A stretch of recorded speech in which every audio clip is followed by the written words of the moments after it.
Welcome to Convos from the Couch from Lifestance Health, where each episode you'll hear engaging and informative conversations with leading mental health professionals that will help guide you on your journey to leading a healthier, more fulfilling life.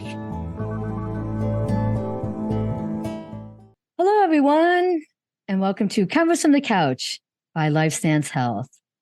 I'm Nikki Lianza, and on this episode, I'm looking forward to talking with Jami Shanes, a clinician from one of our Cleveland, Ohio offices, on the very interesting and trendy topic of gaslighting. So welcome back, Jami. Thanks for having me back. You might already know this, but I found out yesterday that Merriam-Webster's dictionary had made gaslighting one of their 2022 words of the year. So this is a great topic for us to be talking about, right? Yeah, it was not surprised. I was thinking it was either going to be gaslighting or toxic. I hear both of those words probably 15 to 20 times a week. I hear you. So not surprised that they chose this one. Say that again. Yes. And we'll probably be having a bit of a conversation about toxicity and how it relates to gaslighting as well. Yes. And I learned where the term gaslighting comes from as well the last couple of days. So here, let's first start with tell us what gaslighting is and then tell us where the term comes from. So first and foremost, gaslighting is a form of abuse. It is a form of emotional abuse.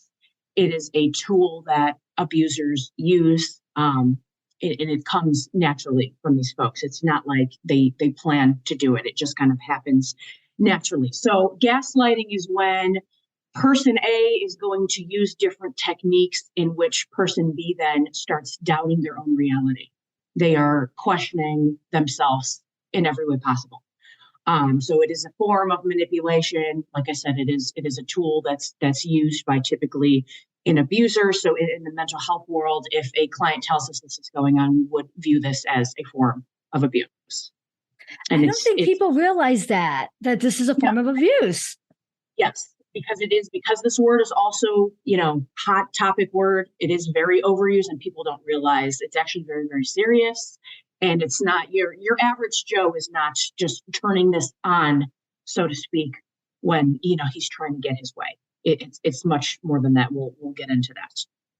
So where does the term come from? Yeah. So this is what I learned in the last few days. I had no idea. So the term gaslighting comes from a 1938 play that was turned into a movie in which the husband in the play / film was kind of manipulating his wife and making her question her reality and doubt herself because he wanted to have her committed to a mental health institution. Oof. So he could steal her inheritance, hence the form of gaslighting. Yes. Oh, and this is based on a 1938 play and movie. Yes. Whoa. Wow. So who would have thought the term comes from that? 15 to 20 times a week. And I had no idea where this word comes from. Wow. No, that's really super interesting for sure. Yeah. And that's exactly what happens, where a person A will make the person B totally doubt their reality.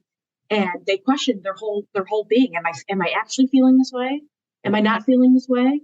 I mean, so if I'm the gaslighter and you're the gaslightee, you can tell me right now, Jami, I'm freezing cold right now. And I'm going to sit here and just totally try to convince you that you, in fact, are not freezing cold and that you're hot. And you might at the end, I might be so good, where at the end, you're going to be like, no, I'm actually sweating right now. I'm hot. The people are that good.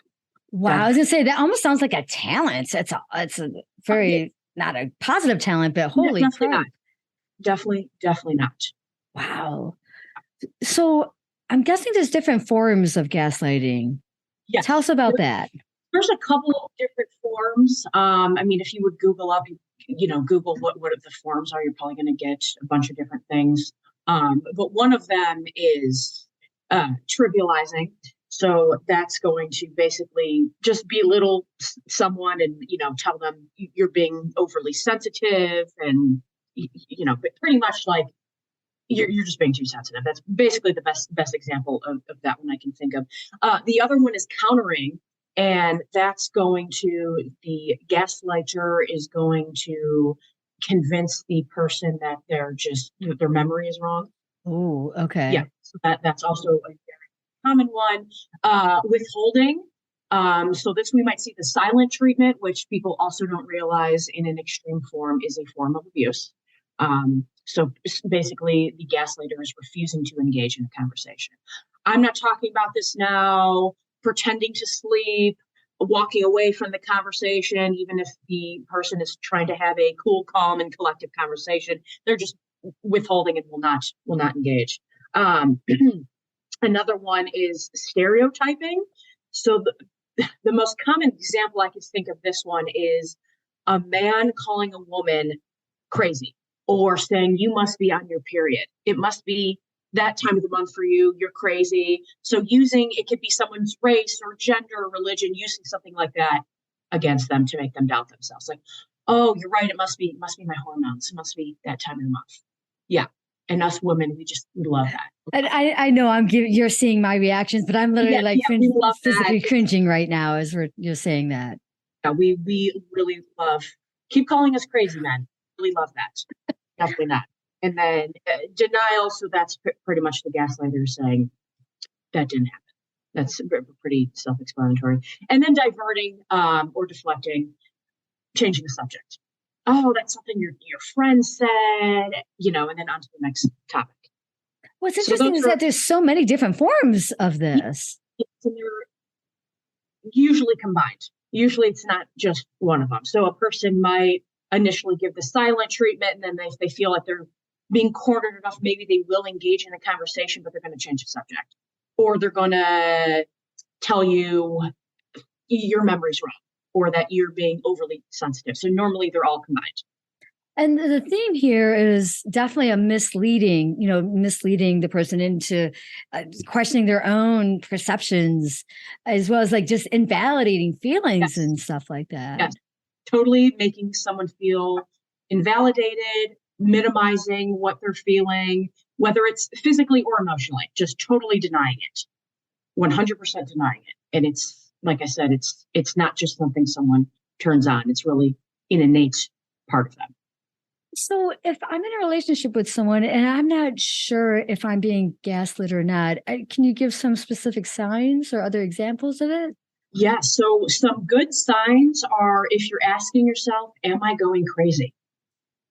That is probably a question that a lot of people end up asking themselves when they're in these kind of situations or in a relationship with someone who's doing this. And gaslighting, it can occur in any kind of relationship. It True. Can occur between, like in a romantic relationship, it can occur between friends, it can occur between coworkers, but most commonly it is going to occur in a abusive romantic relationship. But it really, anywhere. Any person can do this.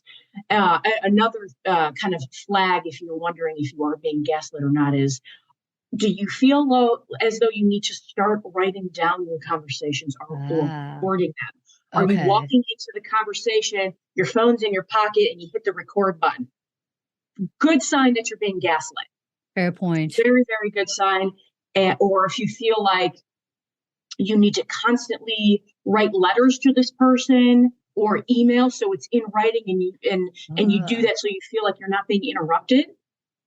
But what's going to happen is you're either going to get a gaslit verbal response, or maybe if they do respond to you via email or letter, it's just going to continue. It's almost like you're collecting evidence. Yes. To kind of prove that this is happening. You have a paper trail, recording, that's all evidence to prove it, it sounds like. Did this really happen? Like, am I going crazy? Did this really happen? I need to start documenting what I said and what this person said, because they're telling me everything I'm saying is wrong, I'm being too sensitive, and that my memory's wrong.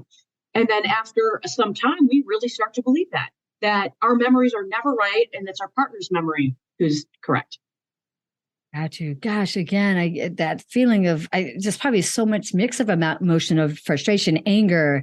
I can see how this would even contribute to someone who might already struggle with some low self-esteem, that this is going to be definitely make that even more complex, their self-esteem. Yes. If you weren't struggling with confidence, this individual will make you start struggling with self-esteem and confidence. And I guess that's probably part of the tactic for it, almost like tear down the other person. Absolutely. And it's because the individuals who are doing these techniques, they may appear to be grandiose or very confident themselves, but they're not. So that leads us to then, why do people do it? Yes, so people do this not because they feel good about themselves, but because of the opposite, because they have very, very low self-esteem. And gaslighting is part of a bigger picture. And it relates to our last podcast that we did together, which is narcissistic personality disorder. So this is often seen with those who have this personality disorder. And it's, like I said, it's part of a bigger picture. No one's just turning this on. They're not doing it like, okay, I know Jamie's about to have this conversation with me. I better turn this on right now to make them doubt everything. It just happens. It happens. And then before we know it, we're sitting there scratching our heads being like, wait, am I feeling frustrated right now? Or should I not be because apparently my memory is wrong? But no, and it's totally the person's wants our reality to be incorrect and skewed. And distorted, right. Yes, right. Yes, exactly. So typically this is not just, your average Joe, like I said, who's doing this. It's someone with, generally speaking, narcissistic personality disorder. Other personality disorders can display this, but it's typically narcissistic personality disorder. So what are some ways that people can respond to gaslighting once they recognize it's happening? So once they recognize it's happening, which sometimes takes longer than we would hope, is really to end the conversation. That first and foremost is to end the conversation. We have to remember we cannot fix people. This is a trait that really someone was born with. And when you're dealing with someone who has narcissistic personality disorder, as we talked about in our last podcast, they're very unlikely to seek help. So it's not that there's no hope or that there are no treatments. They are just because they don't think anything's wrong and that they're perfect and amazing and everyone's jealous of them, they're not going to get help. So unfortunately, if we want to work on something, first and foremost, we have to be able to acknowledge it. They are unlikely to acknowledge this. So really, we want to end a conversation. It really depending on who the person is. Is it a romantic partner? Is it a friend? Is it a coworker? It might be time to reevaluate your relationship with this person. So with a coworker, can't change your coworkers. It may be helpful to talk to a boss or maybe even someone in HR to ask what they think would be beneficial, especially if you have to frequently interact with this person. If it's a romantic partner, you may want to reevaluate, do you want to continue your life like this? And that's a hard pill to swallow. Do you want to continue to question your whole life? Because like I said, you cannot fix people. They're not going to change, especially if they do not want help. So just to summarize, really just reevaluating the relationship. Because as you're reevaluating that relationship, you're coming to hopefully, in a lot of these cases, the determination that it's time to maybe distance yourself from that person, to maybe end that connection or that relationship. It may need to end. Absolutely may need to end. And that's hard. It's hard because you care about this person. Yeah. But this is who they are. And unless they are willing to acknowledge their wrongdoings and to seek help, they are very, very unlikely to change. And it will continue. And typically it gets worse. I can see it might maybe possibly be a little easier to distance yourself or end a friendship or something like that. I would think this would get even more complicated if this is your parent doing this to you, or maybe you've been many years with your spouse or partner. Yes. I think that's where things get a little bit more tangled in. Oh, absolutely. And if it is a parent, you can't choose who your parents are, and it's not always feasible, or not that someone would necessarily want to totally end the relationship with a parent. But that's when you have to set boundaries and be aware when you set boundaries with people who have narcissistic personality disorder / are also gaslighting, you're going to get a lot of pushback, a lot of pushback. They are going to get very, very defensive. So something to consider and be aware of. I think you did a great job helping people understand that if they have hope that no, they can change, they'll get better, that you're saying it very clearly. No, they're not going out to seek help. They're not running to the therapy to be like, hey, let's work on me. That is not happening. They're not taking responsibility for their behavior at all.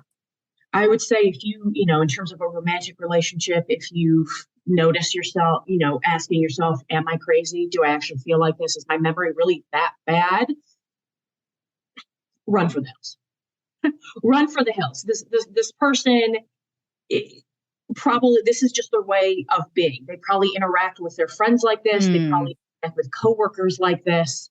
And again, if we're dealing someone who has narcissistic personality disorder, it possibly it has worked for them. Like I mentioned in the podcast on narcissistic personality disorder, it's not uncommon to see those who have this who are CEOs. It has gotten them to the top by manipulating people, by putting others down, by telling people they're too sensitive, by telling people they're crazy. It's worked for them. So this is basically behavior that's not just done in one environment or one interaction. You'll see this at multiple levels in the gaslighter's life, at their job, in their personal relationships, maybe in their parenting, things like that. Right. A person, yes. So let's say you're in a romantic relationship with a person who's doing this. You are likely the number one target. They are likely to do it in other areas of their life, but you are for sure their number one target. You're in their crossfire.